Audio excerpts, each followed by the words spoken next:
There's a mark for a big massive wasp's nest. I'm in the roof of an old castle here. Look at this. Look at that for woodwork. Oh, it's amazing. I'm actually trying to find bats. A couple of dead ones, but so far no liveys.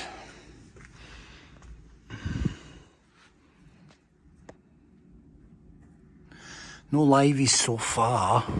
It's a new little dormer. A little bit of work getting done. I'm just trying to kind of pinpoint anywhere that bats might be coming in. Done a little survey for the owner.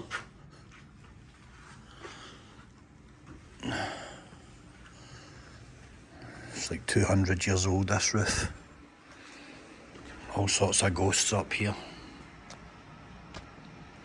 Little orbs, see the little light orbs flying about? See them? Little orbs flying around. The naked eye misses them and the camera picks them up. Little light orbs. Spirits. There is bats here, but I'm going to need to get the head torch on and go up into these voids and find them. But this is interesting. This massive scar, right, is about 6 feet, and this one's about 5 or 6 feet, and it was a wasp's nest that was, you know, the size of a bathtub. Absolutely massive. Look at it. All scraped, all removed, but massive. Millions and millions of wasps in it. It could have been 30, 40, maybe 50 years old back in the days when wasps were abundant. They're just not around in numbers now. But here's one I removed and opened it up. This is an old one. Incredible. It's like paper mache. So there's the entrance and the exit. And inside you've got the comb. So that's the individual little beds for the eggs, for the pupa, the wasp pupa. But yeah, amazing. It's about the size of a football. It was about the size of a small football. And it was just up here. But there's been wasps everywhere. They love this dry wood, right? Because, you know, they feed and they bite and they scratch and they eat it. They chew it up, and that's what they use to form their nests. That with saliva. Basically wood's paper, as you know, and they basically chew it up and strip it. You can see it. They strip it out and they just turn it into like some type of saliva. And they make a nest with it. But this roof's something else.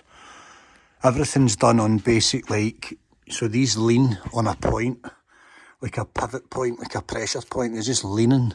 It's not like traditional joists. Everything leans. It's all about pressure. And there's like a centrifugal force where everything just comes together and pivots in one main kind of point. It's actually genius the way they've done it. But there's some repairs getting done, and yeah, this is a little kind of, there's a little fireplace in every bit, even though it's a room. At one point these rooms would have been occupied a long time ago, but they're not anymore. They're all blocked off now. You know, see old stone lintels here, see them? Granite, unpolished granite. Cut straight from a quarry somewhere, probably maybe in this area or up in Aberdeen or somewhere. But yeah, someplace. And these are good, these are interesting, these kind of wee surveying jobs. When you know what you're looking for, you can find them. Oh, fireplace.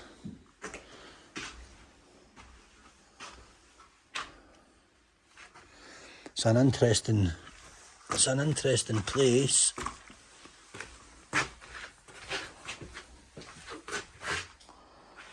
There's loads of old nests everywhere. These are little modern dormers and stuff, just a little bit of repair work. You can see outside there, see where I am. Quite a lot of flies in the place. Eating all the old stuff. Another nest there, smashed up the deck.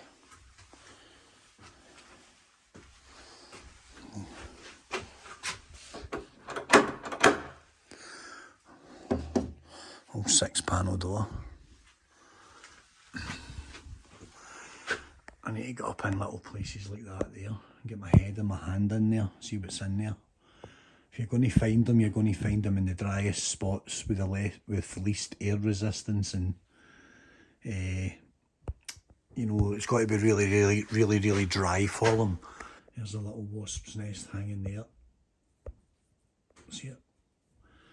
But it's got to be bone dry for bats. They don't like the damp and they don't like wind. They love it really dry. The conditions have got to be right for them, or they'll just vacate. Even in a tree, it's got to be bone dry up in there, and they'll follow the hollow all the way up to the top branches, and where there's no wind, they don't like the wind, because when they're at rest through the day, they like peace. They like peace, and they don't like the wind. The wind is no friend of a bat. It's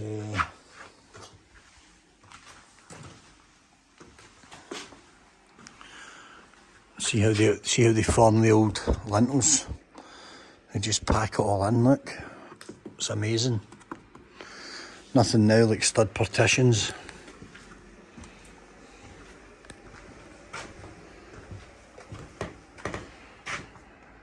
Some space, it's a great void. There's all the old doors. They'll get probably sold to a reclaimer. They might get refitted, but it just depends. This is a good dry room here. I did expect to find some in here, but there wasn't any. There has been at some point, but when there's work and stuff going on, they do move. They do kind of vacate. Is that maybe one up there? I think that's one. No, I need to go up and look. There's maybe a little pipistrelle hanging there.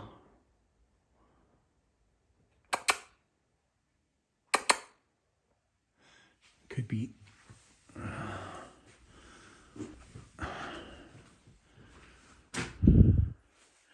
See, you don't like to interfere with them, you just identify them. You don't go up and like poke around and annoy them and stuff. See places like up in there, right? That's where you'll find them. That's an old chimney flue, and it goes all the way up.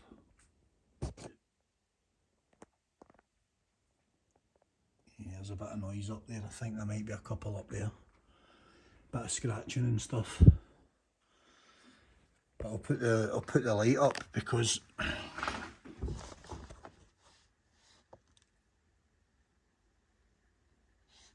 you don't want to annoy them. You're not allowed to interfere with them or annoy them or bother them. There's another big massive nest, see it? The size of that one there. That's a wasp's bike. Huge one.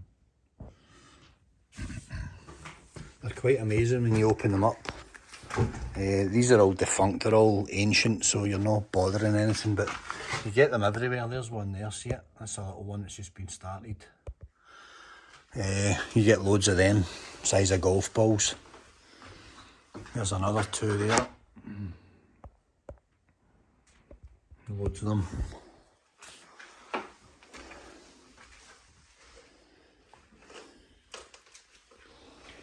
Yeah, it's a little pipistrelle hanging up there. Another couple of little likely spots where they'll be. They're very clever. They get right into all the little nooks. There's one up there in the corner, and there's a wee nest right next to it. It's amazing.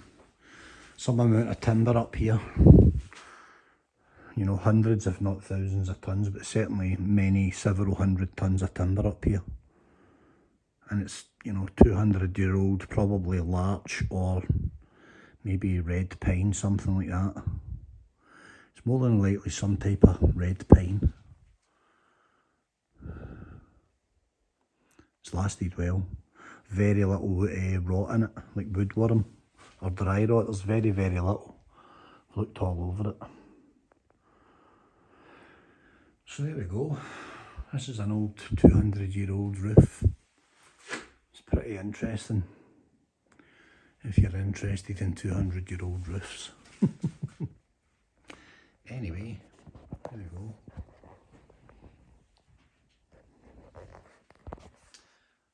Take it easy.